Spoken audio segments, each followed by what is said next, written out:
On September 14, 1307, sealed envelopes bearing a double wax seal were dispatched from the royal chancery in Paris to all the bailliages and seneschalsies of the Kingdom of France.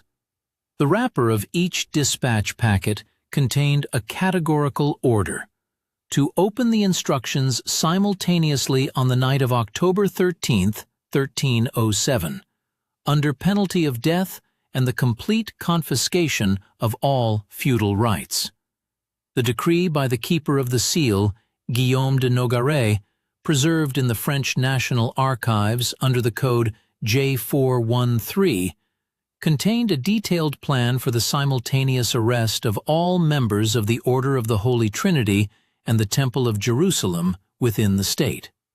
The document demanded the confiscation of buildings, the inventory of movable property, the seizure of archives, and the immediate isolation of the knights until the arrival of the royal commissioners.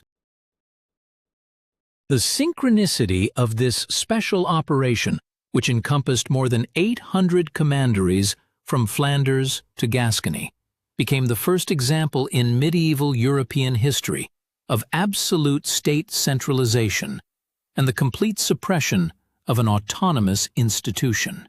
Before we proceed to a detailed analysis of the archival sources, subscribe to the channel and like this video to support the development of our project and not miss new documentary investigations.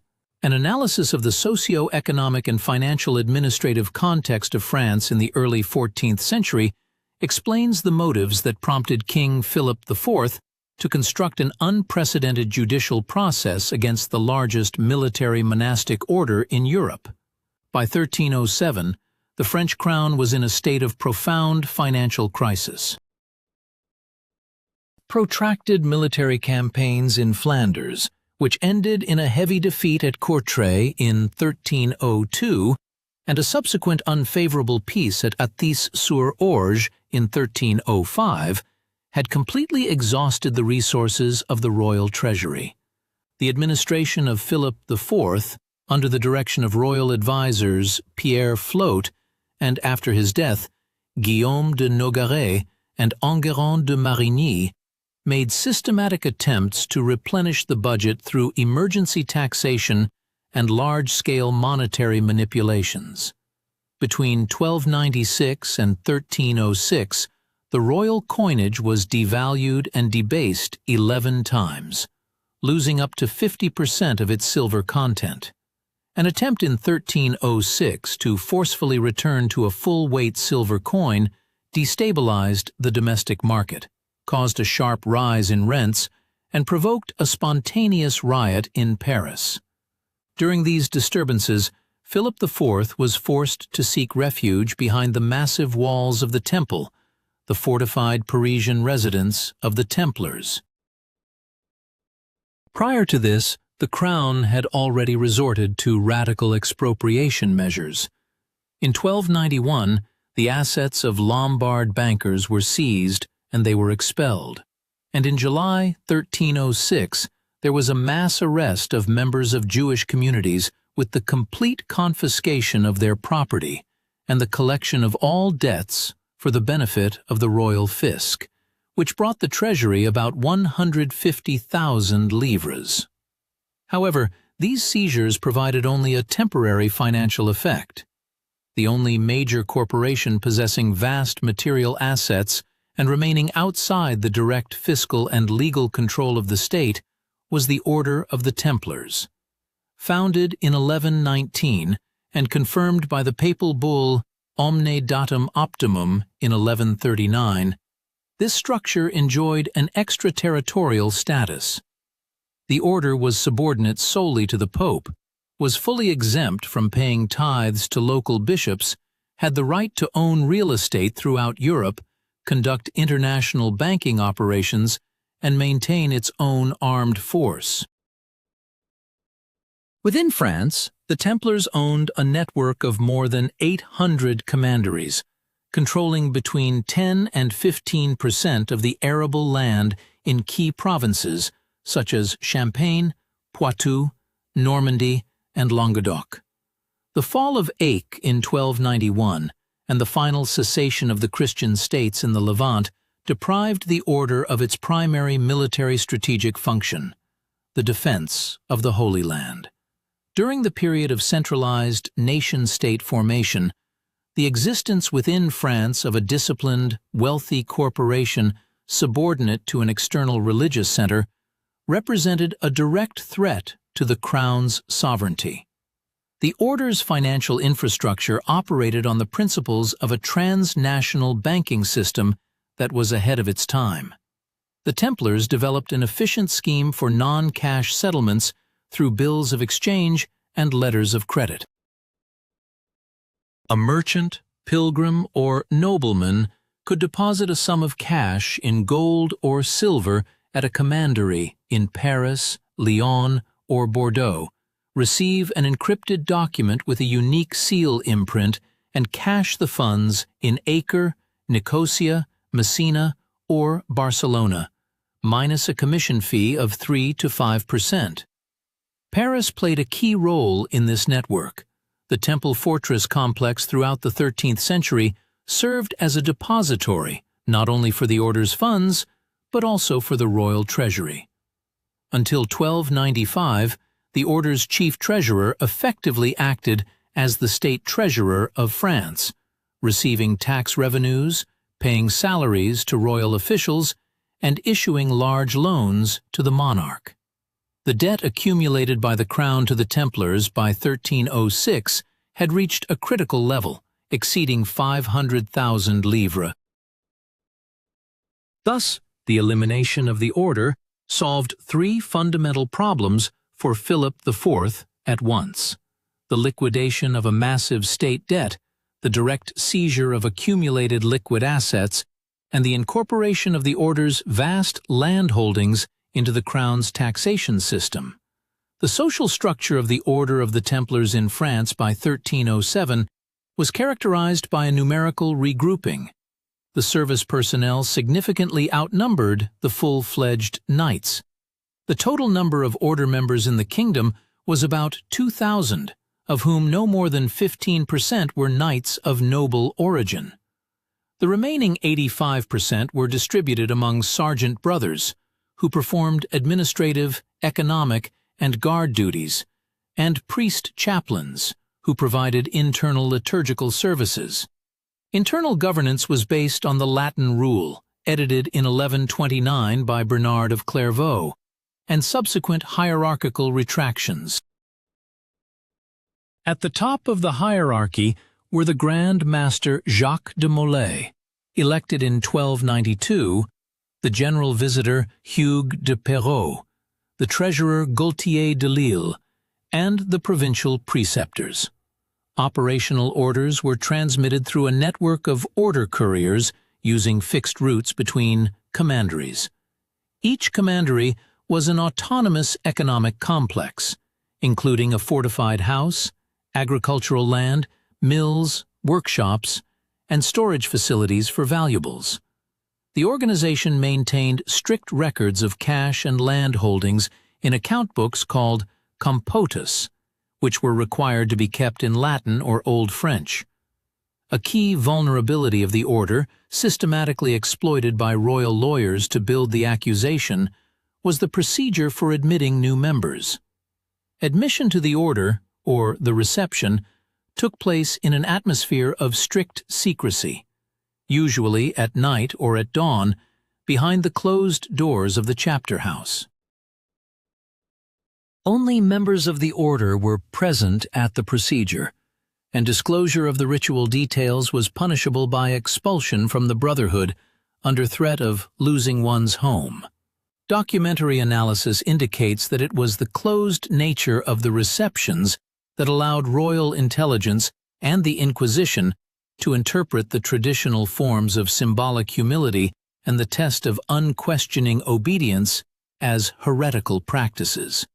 In 1305 to 1306, the royal administration, through a network of informants, began actively collecting compromising materials. The chief informant was Esquieu de Floyrand, the former prior of the Montfaucon commandery, who had been expelled from the order for financial abuses and for killing a brother of the order. Having failed to receive monetary compensation from King James II of Aragon, Floyrand sold the fabricated information to Guillaume de Nogaret. His testimony contained accusations of renouncing Christ, desecrating the cross, ritual kisses, and the sanctioning of same-sex relations within the commanderies. The technical execution of the special operation on October 13, 1307, demonstrated the highest level of administrative discipline and coordination of the royal apparatus for the 14th century. Due to the complete surprise of the strike and the strict adherence to secrecy, the order offered no organized resistance. In Paris, the royal bailli, Jean de Joinville, at the head of a detachment of 200 armed sergeants and royal officials, blockaded the temple residence. Grand Master Jacques de Molay and 140 senior officers of the order were arrested in their own cells without the use of weapons. Simultaneously, similar seizures occurred in all 80 bailliages and seneschalties of France. The property of the commanderies was immediately inventoried. Livestock and grain came under the management of royal overseers, and cash, securities, and jewels were sealed and sent to the Louvre. The surviving expense ledgers of the bailies for October 1307 show a detailed record of every confiscated item, down to copper pots, liturgical books, barn locks, and the clothing of the arrested. Immediately after the arrest, the Inquisition of France, led by the Dominican Guillaume Imbert, who was simultaneously the personal confessor of King Philip IV, began its work. This direct combination of the roles of royal confessor and grand inquisitor underscores the political nature of the initiated process. Interrogations were conducted according to a list of 127 charges drawn up in advance by Guillaume de Nogaret. The main instrument for obtaining the desired testimony was systematic physical suppression. Of the 138 Templars interrogated in Paris between October 19th and November 24th, 1307, 36 died during the investigation as a result of the use of the strappado, sleep deprivation, and the burning of feet. Grand Master Jacques de Molay, at his very first interrogation on October 24th, 1307, gave a confession, confirming the fact of renouncing Christ and desecrating the cross during his reception into the order 42 years earlier. Similar testimony under torture was given by the Visitor General Hugues de Perrot, the preceptor of Aquitaine, Geoffroy de Gonville, and the preceptor of Normandy, Geoffroy de Charnay.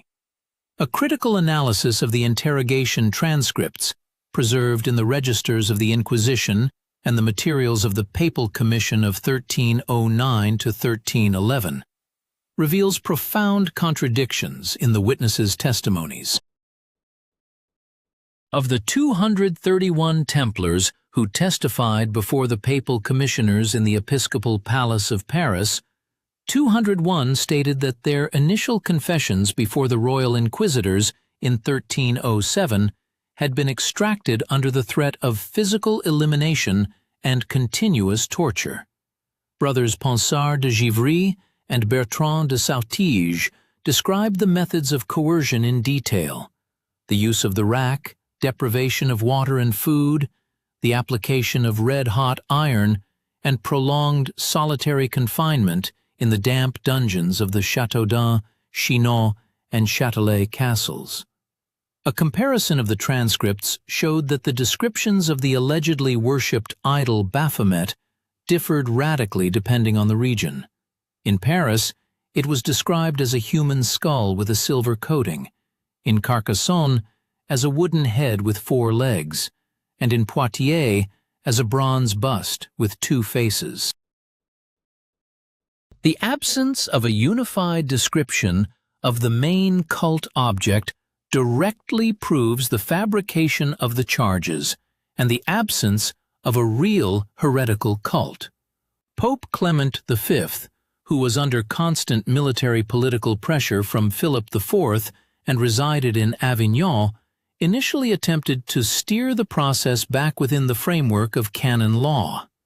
In November 1307, through the papal bull Pastoralis Praeeminentia, he ordered all European monarchs to arrest the Templars and seal their property in the name of the Holy See. However, in August 1308, in the Château de Chinon, the papal cardinals Berenger Frédol, Étienne de Suisy, and Landolfo Brancaccio conducted a secret interrogation of Jacques de Molay and other leaders of the order.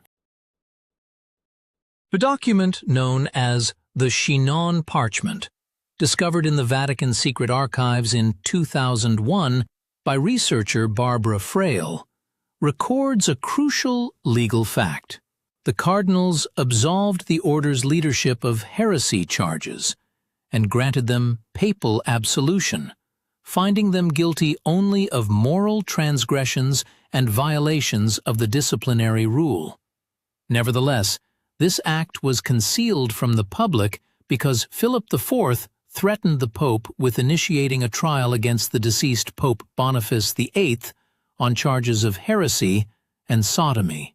In response to the Templars' attempts to organize a systemic defense before the Papal Commission chaired by Archbishop of Narbonne, Gilles Iselin, in 1310, the royal administration escalated to harsh repression. Archbishop of Sens, Philippe de Marigny, brother of the royal finance minister Enguerrand de Marigny, convened a provincial church council. There, 54 Templars, who had retracted their previous confessions and declared the order's complete innocence before the papal commissioners, were declared to have relapsed into heresy.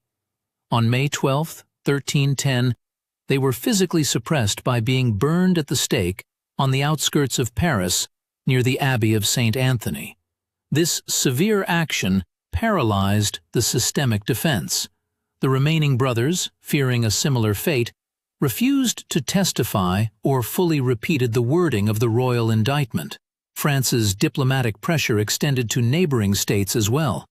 In England, King Edward II, in Aragon, King James II, and in Castile, King Ferdinand IV, at the demand of Clement V, also conducted investigations.